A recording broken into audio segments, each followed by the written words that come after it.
السلام علیکم ورحمۃ اللہ وبرکاتہ۔ نحمده ونصلي على رسوله الكريم،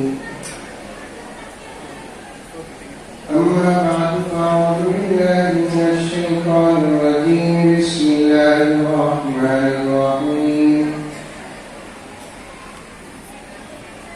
يا أيها الذين آمنوا ادخلوا في السلم كافة ولا تتبعوا خطوات الشيطان إنه لكم عدو مبين۔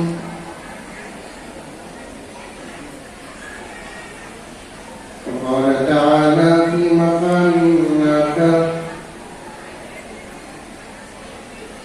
من عمل صالحا من ذكر أو أنثى وهو مؤمن فلنحيينه حياة طيبة ولنجزينهم أجرهم بأحسن ما كانوا يعملون۔ وقال الإنسان: صدق الله مولانا العظيم۔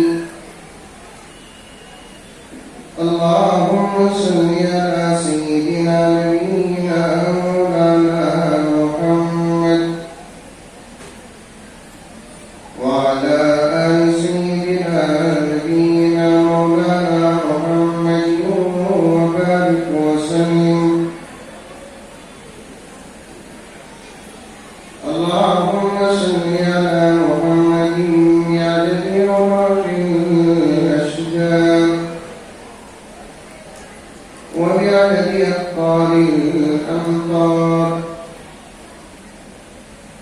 وبعدد دواب البحار والبحار وعلى آله وصحبه وبارك وسلم۔ اللهم صل على محمد كما هو أهله ومستحقه۔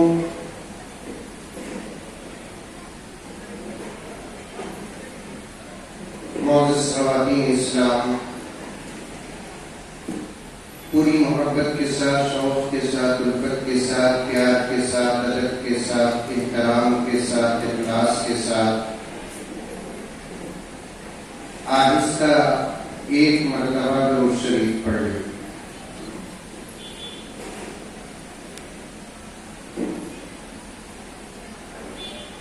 بہت خوشی ہو رہی ہے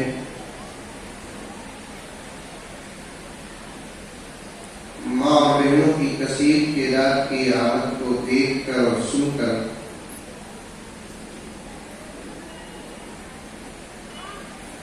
دل سے دعا نکل رہی ہے کہ اللہ آپ تمام حضرات کے آنے کو قبول فرمائے، اور جس مقصد کے تحت آپ تمام مائیں اور بہنیں تشریف لائی ہیں، اللہ تعالیٰ اس مقصد میں بھرپور کامیابی عطا فرمائے۔ اپنی ناچیز اور مختصر گفتگو کو شروع کرنے سے پہلے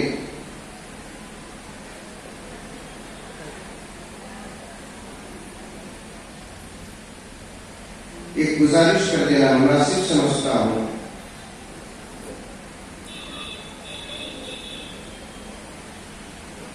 جہاں تک ہو سکے خاموشی کا لحاظ رکھیں، اس لیے کہ عاجز جہاں کہیں بھی پروگرام میں حاضر ہوتا ہے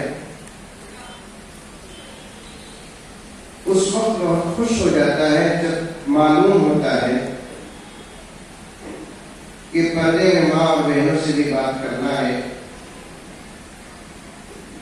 اور ڈر اس بات کا ہوتا ہے بات کرتے وقت تو مکمل خیال و لحاظ ہوتا ہے،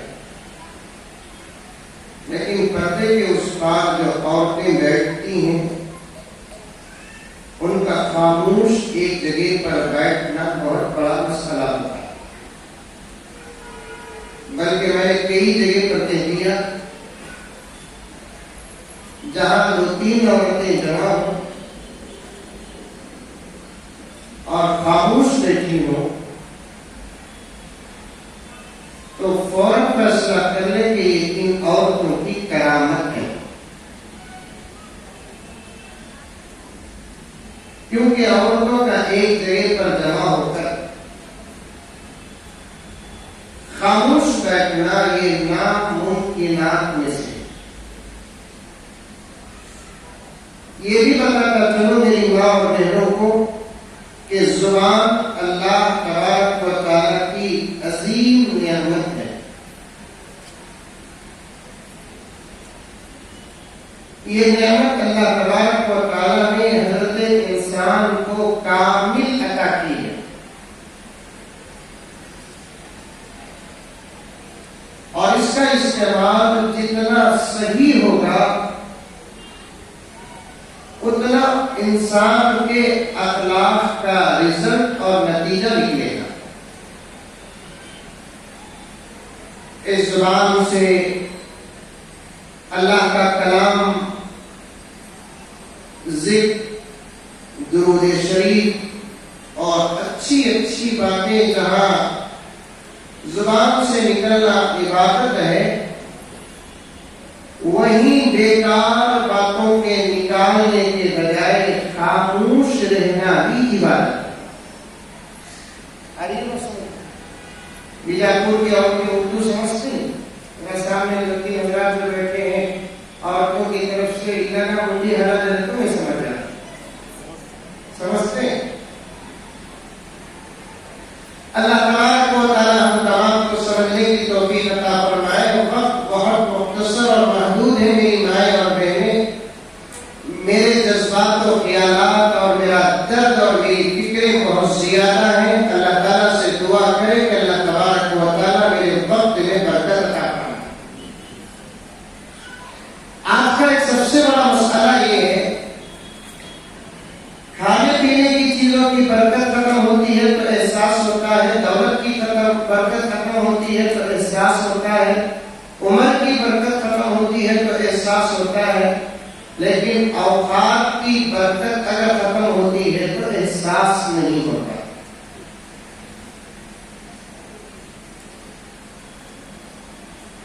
وقت میں برکت بھی اللہ تعالیٰ کی نعمتوں میں سے ایک نعمت ہے، اس کا جتنا صحیح استعمال کریں گے اللہ تبارک و تعالیٰ اتنی زیادہ بہتر چیزیں عطا فرمائیں گے۔ میری مائیں اور بہنیں، اللہ تبارک و تعالیٰ نے بڑی محبت کے ساتھ، بڑے اعلان کے ساتھ، بڑی تشریف کے ساتھ انسان کو پیدا کیا۔ اللہ تعالیٰ کی لاکھوں کروڑوں مخلوقات ہیں،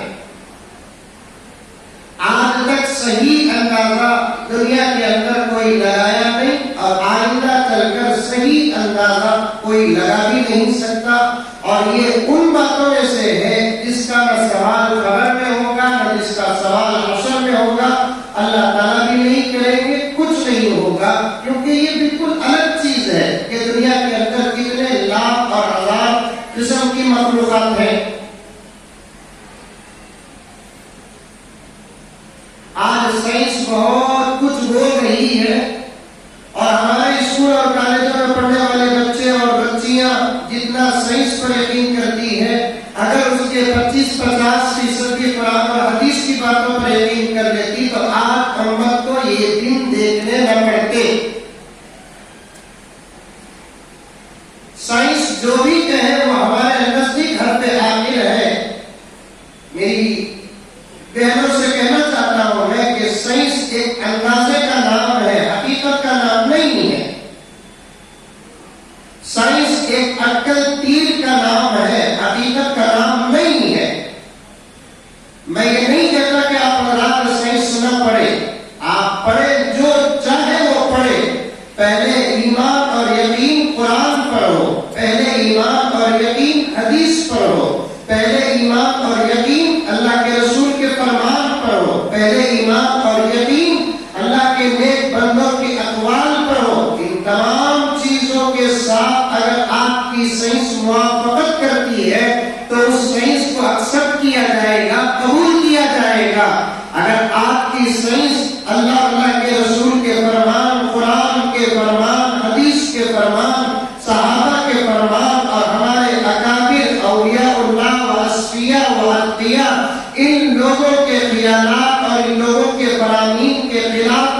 سائنس آتی ہے تو پھر ہمارے ایمان کا تقاضا یہ ہے کہ سائنس کو چھوڑ دیا جائے، قرآن اور حدیث پر عمل کیا جائے۔ اور میرے اس جملے پر میرے پاس ہزاروں مثالیں الحمدللہ موجود ہیں، بلا فخر عرض کر رہا ہوں میں۔ مجھے ایک پیغام دینا ہے، ان تمام باتوں کو چھوڑ کر میں آگے گزر رہا ہوں۔ اللہ تبارک و تعالیٰ نے دنیا کے اندر لاکھوں مخلوقات پیدا کی، اور آج بھی ہزاروں مخلوقات کا رزق اور نتیجہ ہمارے سامنے آ رہا ہے۔ ہما قسم کی مچھلیاں، ہما قسم کے پرندے، ہما قسم کے جانور اور عجیب و غریب چیزیں، یہ تمام اللہ تبارک و تعالیٰ کے مخلوقات میں سے ہیں۔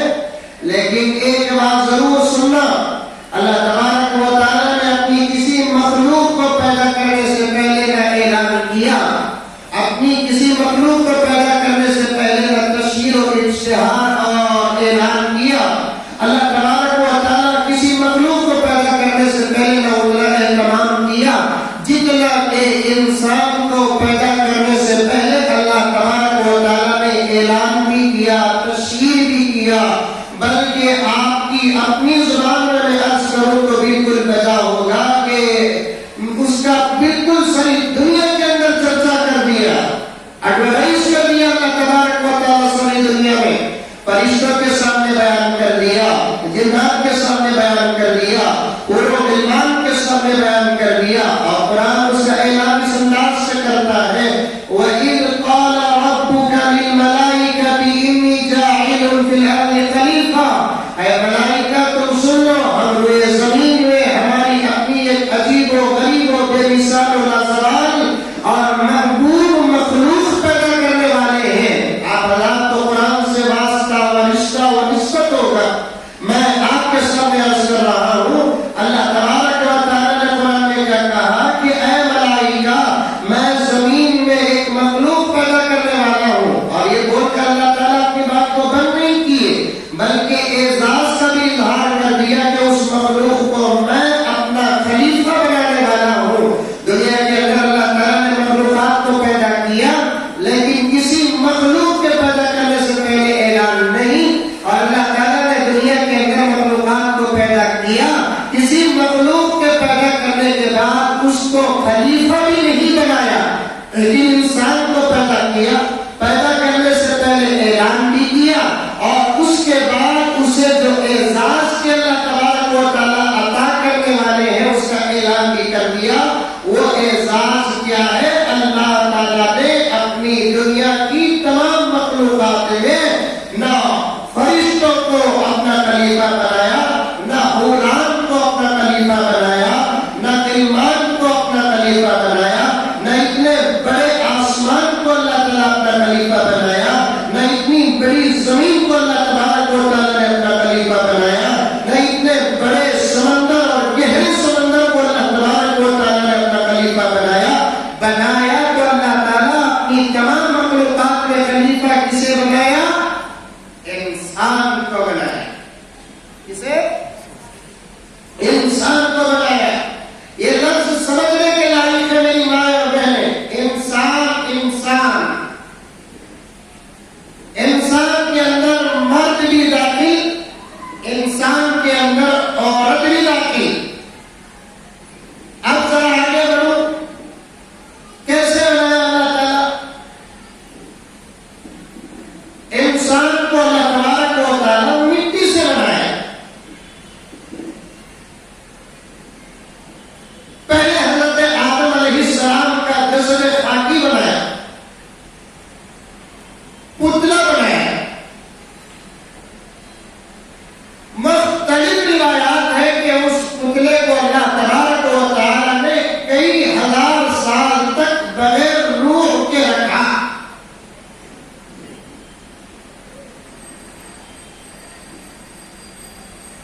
فرشتوں کے ذریعے سے گردن تک بنایا، اور اس سے اوپر کا جو حصہ جس کو ہم سر کہتے ہیں، روایت میں آتا ہے کہ فرشتوں نے کہا کہ اے اللہ، ہم نے یہاں تک بنا دیا، اس سے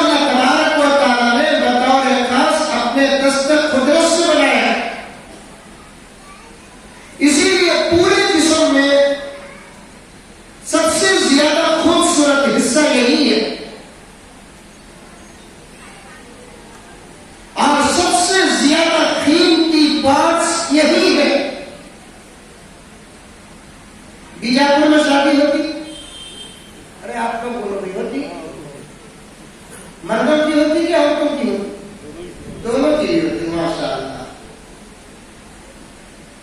لڑکی والے لڑکے دیکھتے ہیں, لڑکے والے لڑکی دیکھتے ہیں. کیا دیکھتے ہیں؟ ہاتھ پیر پیٹھ پیٹ دیکھتے ہیں کہ چہرہ دیکھتے ہیں؟ چہرہ دیکھتے ہیں. اور قبول بھی کسے دل کر کے بڑے آقا بڑے اچھے ہیں بھائی, قبول کر لے, لڑکی اچھی ہے بول کے کرتی. پیر بہت اچھے ہیں بھی, پاؤں بہت اچھے ہیں بھی, قبول کر لے بول کے کرتی. کیا بولتے؟ چہرہ بڑا سہانا ہے, چہرہ بڑا اچھا ہے, چہرہ بڑا خوبصورت ہے. آپ کے اندر کی باتیں ہیں, بعد میں انشاءاللہ تعالی علماء آپ کے سامنے پیش کریں گے. میں پیغام تک پہنچنے کی کوشش کر رہا ہوں کہ قبولیت کا دار و مدار انسان کے کس حصے پر ہے؟ چہرے پر ہے کہ نہیں؟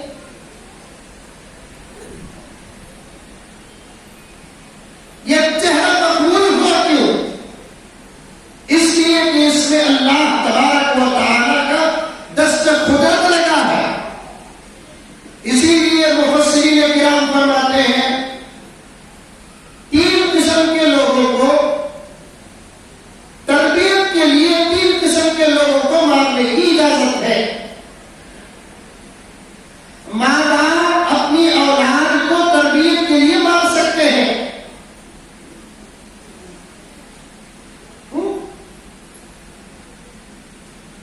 استاد تربیت کے لیے اپنے شاگرد کو مار سکتے ہیں. شوہر اپنی بیوی کو تربیت کے لیے مار سکتا ہے. پورے غصے آئی کیا ہے حضرت آ کر مارنے کی بات کر کو جانی نا. خدا کا شکر ادا کرو یا صرف عورت کا ہی, مردہ کون بھی نہیں, 3-4 ہی ان کو میں سنبھال لیں گے.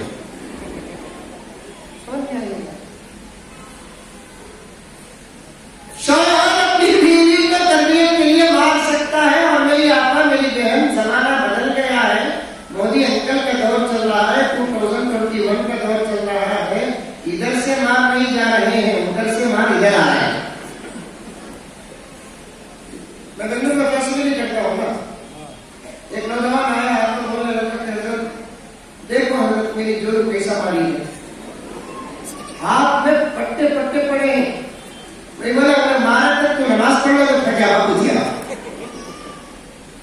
پلٹا کر. اگر مار نہیں سکتے تو کم سے کم بچا تو سکتے ہیں. 3 قسم کے لوگوں کو 3 قسم کے لوگوں کو مار سکتے ہیں تربیت کے لیے, اصلاح کے لیے. غیر مبرحین, داغ نہیں لگنا مارنے. ماں باپ بچوں کو مارے تو داغ نہ لگے, استاد شاگردوں کو مارے تو داغ نہ لگے, شوہر تعطیل اپنی بیوی کو مارے تو داغ نہ لگے. لیکن مارنے کے لیے قانون یہ کہ چہرے پہ کوئی نہ مارے, اس لیے کہ یہاں اللہ کا دست قدرت لگا. تماچے نہیں مارنا, بال پکڑ کر کھینچنا نہیں. یہ سب فقہ کی باتیں ہیں, مسائل کی باتیں ہیں میری مائیں اور بہن. اللہ تبارک و تعالیٰ نے حضرت آدم علیہ السلام کے سر کو بنانے میں اپنے دست قدرت کا استعمال فرمایا. اس کے بعد اللہ تعالیٰ نے اس کے اندر روح کو پھونکی. حضرت آدم علیہ السلام الحمدللہ یہ خوبصورت اور حسین و جمیل و کامل و مکمل خوبصورت بن کر پیدا ہوتے. تنہا اللہ تبارک و تعالیٰ نے حضرت آدم کو جنت کے اندر داخل کر دیا کہ آدم پوری جنت تمہاری ہے, جہاں چاہے جو چاہے جیسے چاہے رہو. لیکن آدم علیہ السلام کا دل نہیں لگا. عورت کے پیدا ہونے میں 2 روایتیں آتی ہیں احادیث میں. ایک روایت مشہور ہوئی جس کو آپ نے سنا ہے, اور ایک روایت آج میں آپ کے سامنے پیش کروں گا. ایک روایت جو مشہور ہے وہ کیا, اللہ تعالیٰ نے آدم علیہ السلام کو, آدم علیہ السلام کی دائیں پسلی سے عورت کو پیدا کیا. یہ تو مشہور ہے جو آپ حضرات سنتے ہیں. اور ایک روایت ہے جس کو محدثین کرام نے بہت صحیح مانا ہے. وہ روایت کیا ہے, اللہ تعالیٰ نے حضرت آدم علیہ السلام کو پیدا کرنے کے بعد مٹی سے جو مٹی بچی ہوئی تھی, اس بچی ہوئی مٹی سے اللہ تعالیٰ نے حضرت حوا کو پیدا کیا, یعنی عورت کو پیدا کیا.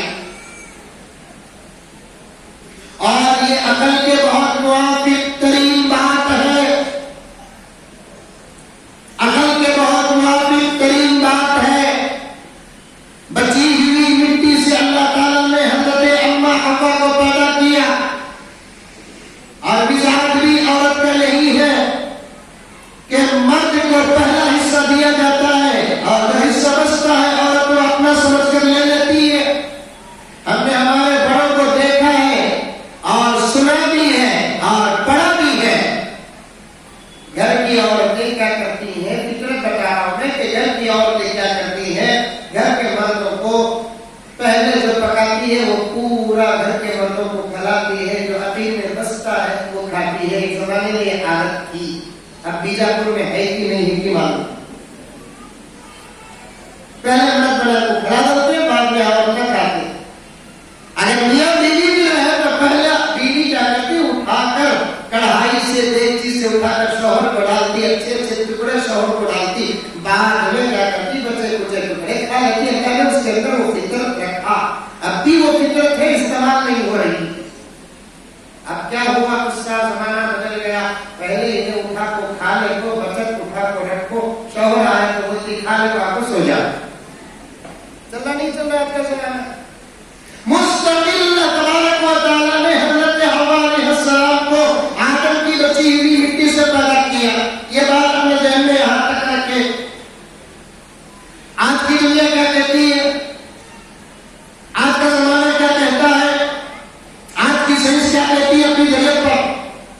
اللہ تعالیٰ نے حضرت آدم کو پیدا کیا, حضرت حوا کو پیدا کیا, اور دونوں کے اندر اللہ تبارک و تعالیٰ نے کچھ چیزیں ملائی رکھی اور کچھ چیزیں اللہ تعالیٰ عورتوں کو الگ دی, مردوں کو الگ دی. ایک مرتبہ اللہ تعالیٰ نے حضرت جبرائیل سے کہا کہ جبرائیل جاؤ عرش کے نیچے ہمارے خزانے ہیں دیکھ کر آؤ. حضرت جبرائیل گئے, خزانے دیکھ کر آئے. اس کے بعد اللہ تعالیٰ نے حضرت جبرائیل سے پوچھا کہ جبرائیل ہمارے خزانوں میں سب سے زیادہ تم کو پسندیدہ چیزیں کون سی لگی. حضرت جبرائیل نے عرض کیا کہ العالمین, جب آپ کے خزانے تو بے مثال و لازوال بہت اچھے ہیں, لیکن دو چیزیں بہت پسند آئی. ایک چیز طاقت اور دوسری چیز حسن. اللہ آپ کے خزانوں میں ہم کو یہ دو چیزیں بہت پسند آئی, آپ یہ چیزیں کسی عطا فرمائیں اپنی مخلوقات میں. اللہ تعالیٰ نے فرمایا کہ اے جبرائیل طاقت میں میرے مرد بندوں کو عطا کروں گا اور حسن میری عورت بندیوں کو عطا کروں گا. اللہ تعالیٰ نے یہی تقسیم عطا فرما دیا کہ مردوں کو اللہ تعالیٰ نے عورتوں کے مقابلے میں کچھ طاقت زیادہ عطا فرمایا, عورتوں کو اللہ تبارک و تعالیٰ نے مردوں کے مقابلے میں کچھ حسن عطا فرمایا. اور اللہ کے نزدیک مقبول بندے ایمان لانے کے بعد وہ ہیں جو اپنی طاقت کا صحیح استعمال کرتا ہے, وہ اللہ کا برگزیدہ بندہ ہے. اور جو عورتیں اپنے حسن کا ایمان کے بعد اپنے حسن کا, اپنی حیا کا, اپنے شرم کا صحیح استعمال کرتی ہے, اللہ تبارک و تعالیٰ کے نزدیک وہ عورتیں مقبول ترین بندیاں بن جاتی ہیں. میری مائیں, آپ اپنے مقام و مرتبے کو پہچانو. اللہ تبارک و تعالیٰ نے انسانوں میں بنایا. آپ کہہ رہی ہے دنیا عورت بھی انسان ہے. پڑھی لکھی میری مائیں اور بہنیں بیٹھی ہوں گی, جو حالات کا مطالعہ کرتی ہے, کر چکی ہوں گی. قریب 50 سال تک, 50 سال سے پہلے تک ساری دنیا کے اسلام مخالف قوموں کا اس بات پر اتفاق تھا کہ عورت انسان نہیں. کسی نے عورت کو جانور کی ایک شکل کہا, کسی نے عورت کو شیطان کی بیٹی کہا, کسی نے عورت کو مردوں کے لیے خدمت کے لیے پیدا کی جانے والی ایک عجیب مخلوق کہا. یہ تمام یہودیوں کی باتیں, یہ تمام عیسائیوں کی باتیں, یہ تمام اسلام مخالف قوموں کی باتیں جو اللہ کو مانتے نہیں اور آخری پیغمبر حضرت محمد مصطفیٰ صلی اللہ علیہ وسلم کو مانتے نہیں, ان لوگوں کی باتیں تھیں. ازل سے لے کر اب تک انشاءاللہ تعالیٰ قیامت کی صبح تک حضرت آدم سے لے کر میرے آقا حضرت محمد مصطفیٰ صلی اللہ علیہ وسلم تک, اور آقا صلی اللہ علیہ وسلم کا سبق سب سے پہلے لینے والے حضرت ابو بکر سے لے کر آخری صحابی تک تمام ائمہ, تمام فقہا, تمام علماء کا اس بات پر اتفاق ہے. بڑے بڑے دلائل پیش کر دیے کہ جس طریقے سے مرد اللہ کا مستقل ایک انسان بنتا ہے, اسی طریقے سے عورت بھی اللہ تبارک و تعالیٰ کی مستقل ایک بنتی ہے. مرد کا وجود جیسے اللہ نے مٹی سے بنایا, عورت کا وجود بھی اللہ تبارک و تعالیٰ نے ویسے ہی مٹی سے بنایا. دونوں میں کوئی فرق نہیں ہے. جیسے حقوق مردوں کے ہیں ویسے ہی حقوق عورتوں کے بھی ہیں.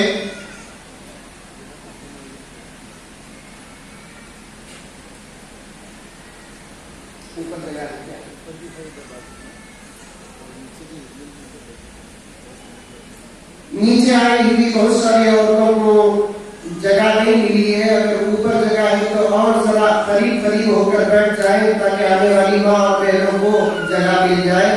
ذرا پیچھے پیچھے بیٹھی ہوئی ماں اور بہنیں ذرا قریب قریب ہو کر بیٹھ جائیں. کافی الحمدللہ ماں اور بہنیں اور بچیاں آئی ہوئی ہیں. اللہ تبارک و تعالیٰ ہم تمام کے لیے ہدایت کے فیصلے فرمائے. عرض کر رہا ہے ساری دنیا عورتوں کو انسان سے خارج کر رکھی تھی، ساری دنیا عورتوں کو انسانیت سے باہر کر رکھی تھی، ساری دنیا عورتوں کے وجود کا انکار کر رہی تھی، اور ساری دنیا میں ہزاروں سال سے لے کر اب تک اور الحمدللہ قیامت کی صبح تک اسلام اس زمین میں جب تک رہے گا، خدا کی قسم یہ نعرہ کہ عورت ایک مستقل انسان ہے، جیسے مرد ایک مستقل انسان ہے. مردوں کے جیسے مختلف روپ ہوتے ہیں ویسے عورتوں کے بھی مختلف روپ ہوتے ہیں. میری ماں دنیا آپ کو کیا دے گی؟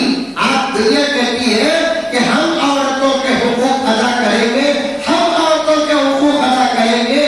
اسلام عورتوں کے ساتھ ظلم کرتا ہے، عورتوں کے حقوق مارتا ہے، عورتوں کے ساتھ خیانت کرتا ہے. یہ سب کتوں کی بھوک سے بھی زیادہ بدتر آواز ہے. یہ سب ہوا باتیں ہیں. ان کو خود معلوم ہے کہ اسلام نے عورتوں کو جتنا نوازا خدا کی قسم کسی اور دھرم میں اپنے قوم کی عورتوں کو اتنا نہیں نوازا. سب سے پہلی نوازش کیا ہوئی؟ عورت کو مستقل انسانیت کا حصہ قرار دیا اسلام. عورتوں کو مستقل انسانیت کا حصہ قرار دیا.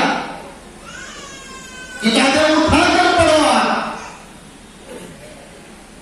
دوسری بات، عورت کے 4 روپ بنے: ماں، بیٹی، بہن، بیوی.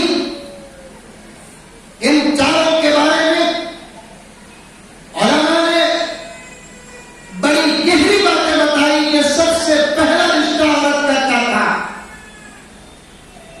عورت کا دنیا میں سب سے پہلا رشتہ ایک بیوی کا تھا، کیونکہ آدم کی بیوی.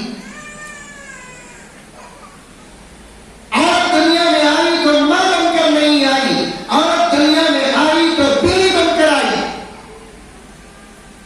بیوی کے بعد وہ ماں بنی، ماں کے بعد وہ بیٹی بنی، بیٹی کے بعد وہ بہن بنی. اور ان 4 رشتوں کو اسلام نے اتنے مقدس بنائے، اتنے مقدس بنائے. آپ میں سے جو بیوی ہے وہ بھی سنے، آپ میں سے جو ماں ہے وہ بھی سنے، آپ میں سے جو بہن ہے وہ بھی سنے، آپ میں سے جو بیٹی ہے وہ بھی سنے. تم اپنے اسلام کی طرف سے ملنے والی نوازشات کو سامنے رکھے. انشاءاللہ ہمیں کچھ کہنے کی ضرورت نہیں، تمہارا دائرہ قابل فخر بن جائے. آپ تمہاری بے حیائی، آپ تمہاری بے شرمی، آپ تمہاری آوارگی، آپ تمہاری آزادی، اس کی وجہ کیا؟ تم نے اپنے وجود کو اور اپنے اوپر ہونے والے خدا و رسول کی طرف سے نوازشات کو بھول گئی. میں کچھ نوازشات تمہارے سامنے پیش کروں. تم بیوی ہو، ساری دنیا کی قومیں بیوی کو ایک نوکرانی سے بڑھ کر کوئی درجہ نہیں دیا. میں نے بنگلور کے اندر چیلنج کیا، غیر مسلموں کے اسٹیجوں میں بیٹھ کر چیلنج کیا. اب کی بات نہ کرو، آج سے 100 سال پہلے کی بات کرو. اب کی بات نہ کرو، آج سے 50 سال پہلے کی بات کرو. آج دنیا کی دوسری قومیں اپنی بیویوں کا درجہ دیتی ہے، اس میں سے بھی بہت کچھ تو وہ صرف مسلمانوں کو دیکھ کر اسلام کو پڑھ کر دیتے ہیں. ورنہ یہ اسلام اور مسلمانوں کے علاوہ دنیا کی جتنی قومیں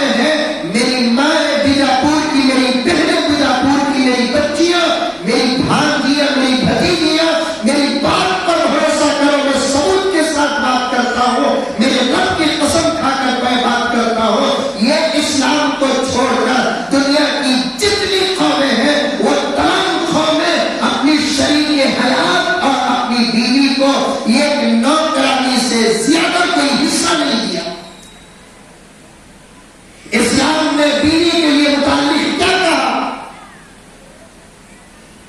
بیوی کے متعلق تو اتنے فضائل ہیں جسے بیان کرنے کا وقت اس وقت ہمارے پاس نہیں ہے۔ اسلام نے کہا مردوں کو وَآشِرُوهُنَّ بِالْمَعْرُوفِ، اپنے گھر کی عورتوں کے ساتھ اچھا سلوک کرو۔ اسلام نے کہا مردوں کو کہ تمہاری بیویاں تمہاری زندگی کا اٹوٹ حصہ ہے، تمہاری بیویاں تمہاری زندگی کا مضبوط رشتہ ہے۔ یہ ایسا رشتہ ہے، یہ ایسا رشتہ ہے دنیا ہی میں قائم نہیں بلکہ انشاءاللہ تعالی جنت میں بھی یہ رشتہ تمہارے ساتھ جڑا ہوا لگا رہے گا۔ یہاں مجھے ایک بات کہنا پڑتا ہے، یہ جملہ سنتے ہی میرا پل کی بہت ساری بہنیں پریشان ہو گئی۔ کیوں؟ کیا یہ مصیبت گھر کی وہاں بھی لگتی کیا؟ کیونکہ بہت سارے شوہر ستانے والے بھی ہوتے نہیں، پڑھے نہ پڑھے بچیاں یہ سوچتی ہے چلو دنیا مرنے تو اس سے پورا رشتہ مرنے سے رشتہ کٹ نہیں ہوتا، انشاءاللہ تعالی جنت میں بھی یہی بندھن رہے گا، لیکن یہ جھگڑے یہ فساد نہیں رہیں گے۔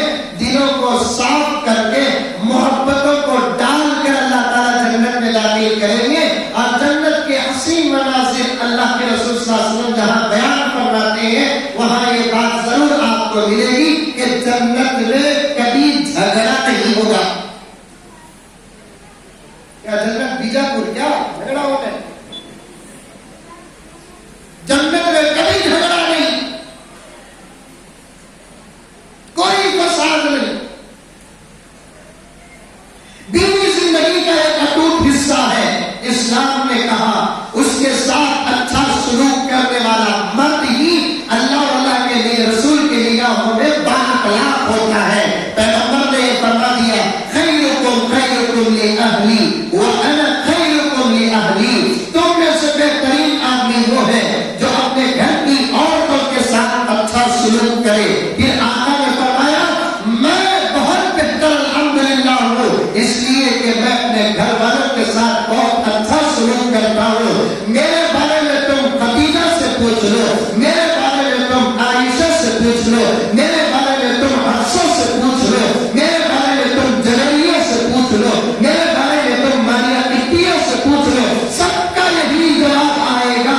پیغمبر کا الگ الگ وصف کیا بیان کرے، پیغمبر کے الگ الگ صفات کیا بیان کرے، پیغمبر کے الگ الگ اخلاق کا بیان کرے۔ پیغمبر کے اخلاق کو اما عائشہ فرماتی ہے میں ایک جملے میں بیان کر دیتی ہوں، قیامت تک علماء تفسیر کرتے کرتے تھک جائیں گے۔ کانا خلقہ القرآن، پیغمبر کی زندگی تو سراپا قرآن تھی۔ گھر کے اندر آتے تو مسکراتے تھے، گھر سے جاتے ہوئے مسکراتے تھے، ہمارے سے دل لگی و مذاق بھی کرتے تھے، ہمارے ساتھ بات چیت بھی کرتے تھے، ہمارے ساتھ اچھا سلوک بھی کرتے تھے۔ یہ تمام چیزوں کو علماء نے نبی پاک صلی اللہ علیہ وسلم کی زندگی سے لے کر اپنے علماء کرام اپنے پاک صلی اللہ علیہ وسلم کی زندگی سے لے کر اپنے تقریروں میں مردوں کو ڈانٹا، ویسی زندگی گزارو جیسے اللہ کے رسول نے اپنے گھر والوں کے ساتھ زندگی گزاری ہے۔ خدا وحدہ لا شریک کی قسم، یہ عورتوں کے لیے اعزاز نہیں تو اور کیا ہے، یہ عورتوں کے لیے نوازشات نہیں تو اور کیا ہے۔ مرد کے ساتھ عورت کو کھڑا کر دیا، شریک حیات کا خطاب دیا، شریک حیات کو زندگانی کا خطاب دیا۔ بیوی کے یہ فضائل ہے۔ ماں کے بارے میں اسلام کا سب سے پہلے سے یہ فرمان ہے، ماں کے بارے میں اسلام کا سب سے پہلے سے یہ فرمان ہے۔ ایسا خوبصورت جملہ جو ایک عورت ماں کے لیے اسلام نے عطا کیا، یعنی اللہ نے عطا کیا، نبی نے عطا کیا۔ آپ دنیا کی دوسری قوموں کا ریسرچ کرو اور دوسری قوموں سے پوچھو تمہارے گھر میں ماں کے لیے کیا ہے۔ کوئی کہے گا کہ ہماری ماں دیوی ہے، کوئی کہے گا کہ ہماری ماں بھگوان ہے، کوئی کہے گا کہ ہماری ماں وہ ہے، لیکن اسلام کہتا ہے خدا تو ایک ہے، اللہ ایک ہے، وہی تو اللہ ہے۔ لیکن اسلام نے ماں کے بارے میں کیا کہا؟ اللہ اکبر۔ اسلام نے ماں کے بارے میں کہا الجنت تحت اقدام امہاتکم، کو اللہ نے ماں کے قدموں تلے رکھ دیا. کبھی آپ نے پڑھا کہ جنت باپ کے قدموں تلے ہے بچہ باپ کا، لیکن اس کی جنت اللہ نے ماں کے قدموں تلے. اسی لیے بعض علماء کرام نے وصیت لکھی، میں اگر مر جاؤں تو میری قبر ہماری ماں کے قبر کے قدموں تلے بنانا، کیونکہ وہ حدیث کے ظاہری معنی پر پورا یقین رکھتے تھے. جنت ماں کے قدموں تلے ہے. اس سے بڑا یہ عورت ماں کے لیے اعزاز کیا ہو سکتا ہے؟ اتنا بڑا مجمع امت کی ماں کا آیا ہے، اسلام کی بیٹیوں کا آیا ہے. میں یہاں ایک بات ضرور کہنا چاہتا ہوں، پردے میں بیٹھ کر اوپر کے حال میں بیٹھی ہوئی، نیچے کے حال میں بیٹھی ہوئی، اتنی کثیر تعداد میں آئی ہوئی عورتوں میں جسے ماں بننے کا شرف حاصل ہو چکا ہے، وہ ہمیشہ اپنے قدموں پر نظر رکھے، اس لیے کہ جہاں تمہارا قدم ختم ہوتا ہے وہاں جنت شروع ہوتی ہے. تحت اقدام امہاتکم کا یہی تو معنی ہے. کتنا بڑا اعزاز، کتنا بڑا اعزاز. بیٹھ کر سوچو میری ماں اور بہنیں، بیٹھ کر سوچو. چلو آگے بڑھو. بیٹی بیٹی، ہم تو مردوں کو بہت ڈانٹتے ہیں، اور الحمدللہ ثم الحمدللہ بہت سارے مرد اب اس وقت علماء کرام کے بیانات کو سن کر جس گھر میں بیٹی پیدا ہوتی ہے رحمت کا فیصلہ کر لیتے ہیں.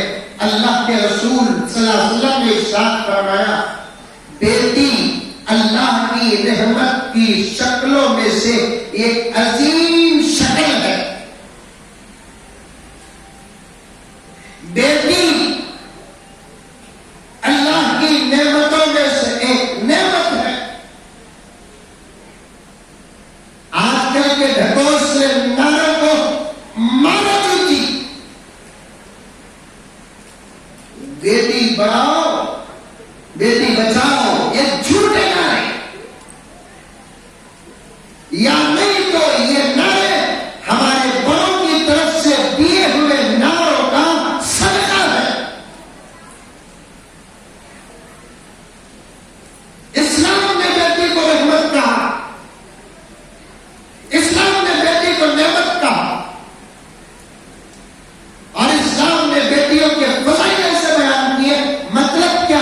تم رحمت ہو گئی مائیں، کیونکہ تم بیٹی بن کر پیدا ہوئی ہے. بعد میں بیوی بنی، بعد میں بہن بنی، بعد میں ماں بنی، یہ تمہاری بات ہے.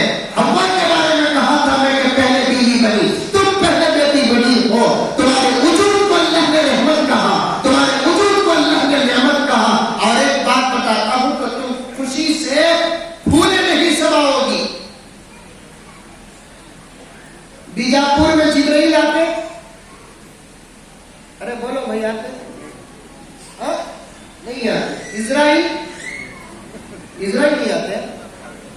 اگر اسرائیل بیجاپور کو نہیں آتے بول کر گارنٹی دیے تو میں بنگلور چھوڑ ڈال کو بیجاپور آ جاتے. آتے نہیں آتے؟ آتے اسرائیل. بلکہ 8 9 10 مہینے میں تو اسرائیل بھولتا ہے. بہت آئے نہیں ہے. میں نے ایک مولانا سے لطیفہ سنا تھا، اللہ تعالیٰ اسرائیل کو جان کر پوچھے میں تم نہ سوچ روح نکالنے کراؤ بولیا سو تمہیں کہیں کو 2000 میں کرا. اسرائیل بولا کہ نکالیا سو سوچ ڈر کو مرے سو 2000 نکالیا سو سوچ میں ڈر کو مرے سو 2000. دنیا کی دوسری قومیں ڈری تو ڈری، ہم نہ ڈرنے کی ضرورت نہیں. آتا ہر بیماری کا علاج ہے ہمارے پاس الحمدللہ. کون سی ایسی بیماری بتاؤ جس کا علاج نہیں؟ انشاءاللہ آگے چل کر بتاؤں گا. ایک بیماری ہے جس کا علاج نہیں، اس کے علاوہ ہر بیماری کا علاج ہے. سورہ فاتحہ کے اندر 70 بیماریوں کا علاج. بسم اللہ الرحمن کئی سو بیماریوں کا علاج، پورا قرآن شفا ہے، درود پاک شفا ہے، اللہ کا نام شفا ہے، اللہ کے دوسرے نام صفاتی شفا ہے، اتنی تمام دوائیں ہمارے پاس موجود ہیں، ہم کو کسی بیماری سے ڈر کیا؟ یہ جو وبا پھیلی، یہ وبا کا نتیجہ ڈر رہا، ورنہ اللہ کے فضل و کرم سے کوئی بیماری ایسی نہیں جس کا کوئی علاج نہ ہو۔ یہ واقعہ بتاؤں تازہ، ایک مرتبہ عمرے کو گیا میں، میرے شیخ العالم حضرت مولانا پیر ذوالفقار احمد صاحب نقشبندی تشریف لائے تھے، حضرت کے ساتھ خدمت کرنے کا بڑا موقع ملا مجھے۔ مجلسیں ہوتی تھی حرم کے بالکل سامنے کے ہوٹل ہلٹن میں، ایک مجلس سنی تو حضرت نے قرآن کے عنوان پر بات کی۔ حضرت نے فرمایا کہ ایک تازہ واقعہ بیان کرتا ہوں، وہ واقعہ میں آپ کے سامنے بیان کر رہا ہوں، ڈرنے کی کوئی ضرورت نہیں، کوئی بیماری ایسی نہیں جس کا علاج نہ ہو۔ اللہ کے رسول صلی اللہ علیہ وسلم نے فرمایا کہ بیماریاں بعد میں اترتی ہے، دوا پہلے اترتی ہے۔ یہ ہر بات ہے کہ دوا کے تلاش کرنے میں انسان کو وقت لگ جاتا ہے، لیکن کل دائم دوا، ہر بیماری کے لیے دوا ہے، ہر بیماری کا علاج ہے۔ دنیا نے اس علاج کو مشکل اور مہنگا بنا دیا۔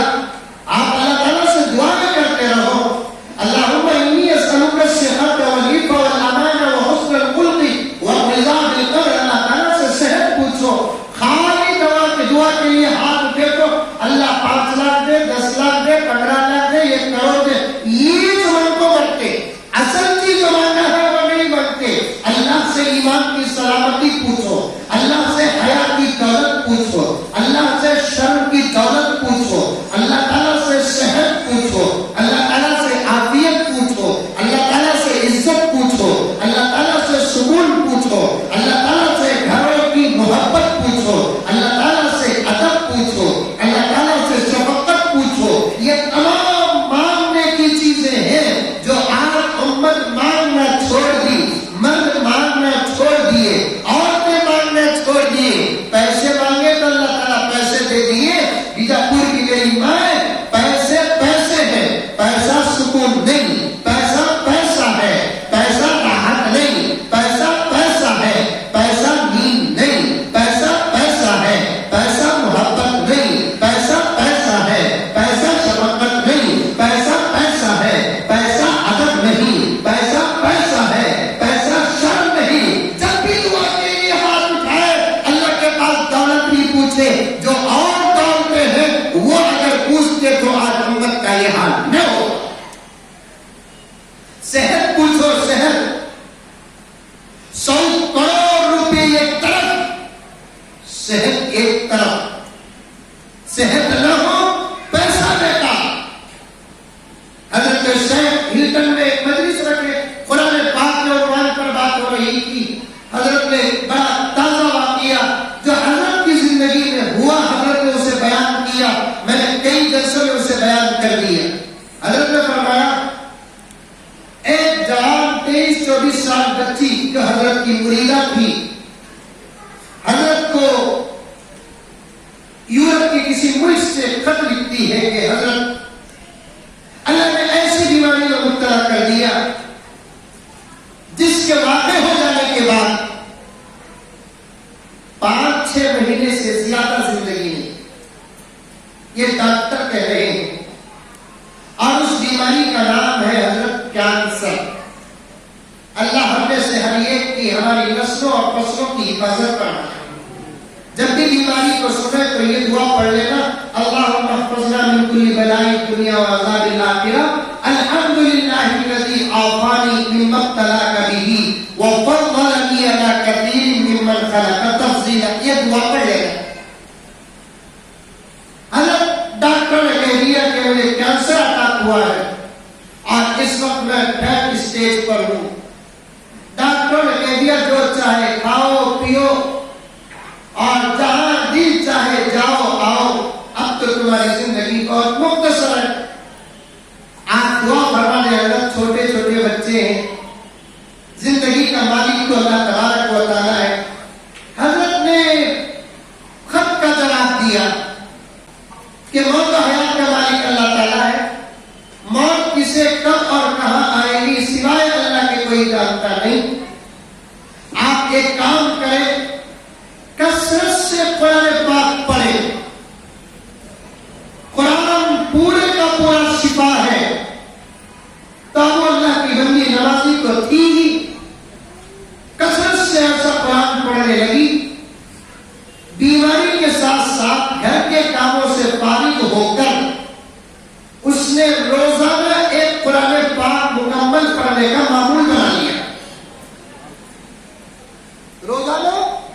یہ قرآن پاک مکمل ناظرہ پڑھنے کا معمول بنا لیا. حافظ یہ قرآن پاک پڑھے، یہ بہت آسان بات ہے، زبان چلتی رہتی ہے کیونکہ یاد کیا ہوا ہے. ناظرہ پڑھنے والا آدمی پورا قرآن ایک دن میں پڑھنا، اگر اس کا ناظرہ کسی صحیح استاد کے پاس ہوا ہو، وہ بھی تقریباً حافظ قرآن کی طرح پڑھے گا. شاید وہ اللہ کی بندی، اسلام کی بیٹی کسی صحیح استاد اور حافظ قرآن کے پاس ناظرہ پڑھی، اس لیے اس نے روزانہ یہ قرآن کا معمول بنا لیا. قرآن پڑھتی، پانی میں دم کرتی اور پیتی.